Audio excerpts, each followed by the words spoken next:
Hi, I'm Richard from the Gray Homestead. Usually I blog about things. This is my first video. I'd appreciate if you guys would be a little kind to me.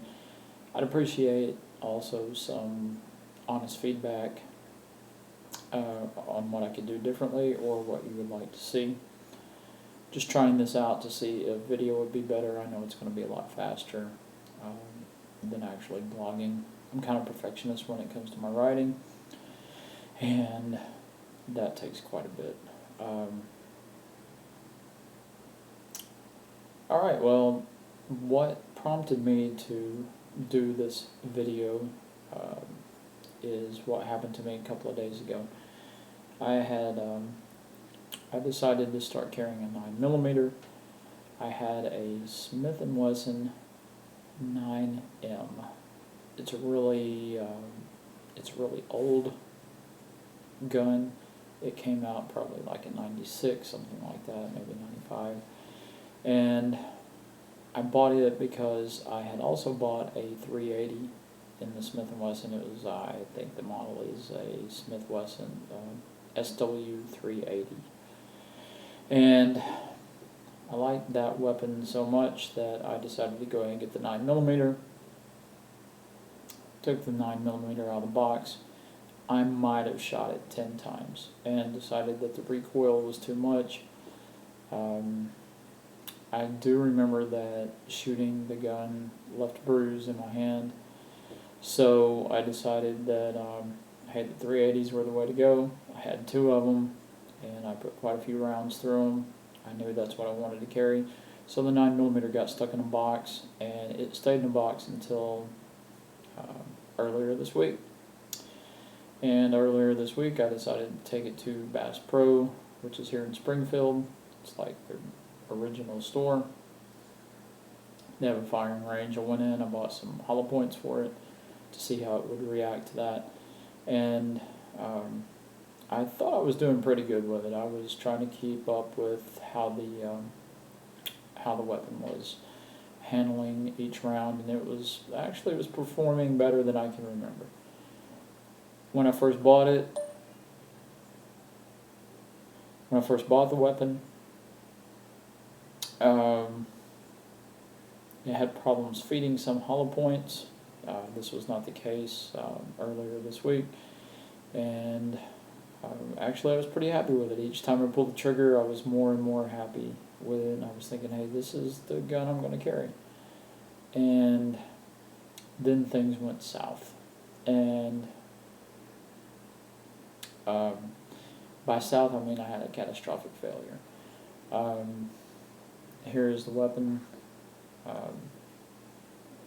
It's clear, guys, and as you will see here in a minute, it doesn't really matter if it's clear or not, if there's nothing in. I don't know, I put maybe 15 rounds through it, and something bad happened. Something hit me between the eyes, stinged quite a bit, and once I got my bearings back, what I noticed is that something had flew out, hit me between the eyes, and pretty quickly it was obvious that what had hit me, because it was laying right there, was this, I'm assuming this is what you would call the firing pin assembly. That's the part that hits the primer. There's the spring. Anyway, it fits into the weapon here in the back, and I'm just going to see if maybe you can see down that. It was quickly apparent that this gun was not going to fire again. As you can see, this part slides down in here. I'm not sure what happened to the plate that was behind this, but something did cause this to come flying out, and I guess it was lined up perfectly to hit me right between the eyes as I was holding it up. The shot came out, it hit me right there. The gun was done for at that point. I was finished at Bass Pro, took it out, kind of told the range master there what had happened to it. He had actually inspected the little gun before that, and he did a pretty thorough inspection of it. He saw that there wasn't anything wrong with it. It's a good, clean gun. There's no rust on it. There's not.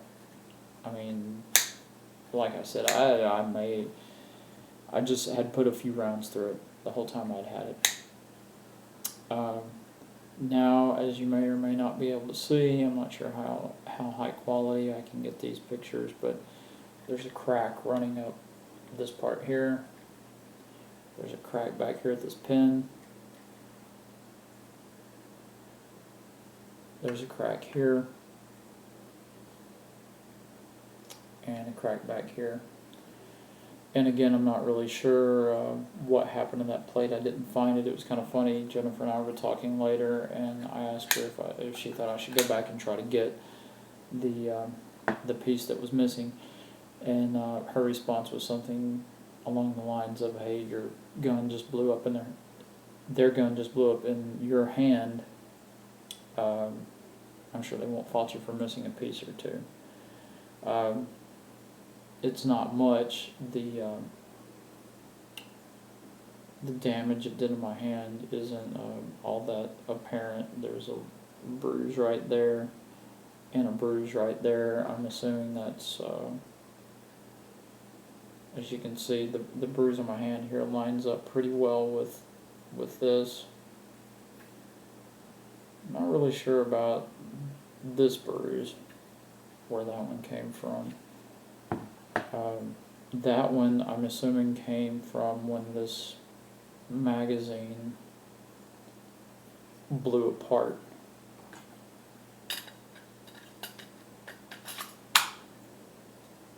As I was holding it like this, so that left a bruise there too. It's not painful. It's just the fact that it did actually bruise. Here's part of the plastic that came off of that magazine, off of I think it's called a floor plate. Came off of there. The day that I shot the SW9M, I loaded the magazine into it, and the tabs broke off of it. I'm not really sure if this is the same material that the gun itself is made out of. But in any case, that should have been an indicator that, hey, this plastic is failing. Perhaps maybe the plastic in the rest of the gun's failing. I did not really think about it at the time, and just decided to go for it. The round that was in it when I fired it, and all of this happened to it. It was a factory hollow point. It was a Federal Hi-Shok. I had already fired one through it. I fired the second one through it, and that's when this happened. So I'll send that back to Smith & Wesson and see what they will do for me there. Now, because of that catastrophic failure that I had there, I decided I would take my Smith & Wesson 380, which is actually an SW9M, to Bass Pro, just to shoot it, just to make sure everything was right. I'll include what happened in it in a separate video. My results were much different in it. So if it's something that you think you would like to see, let me know, so I'll know if the videos are the way I should go, or if I should just stick to my blogs.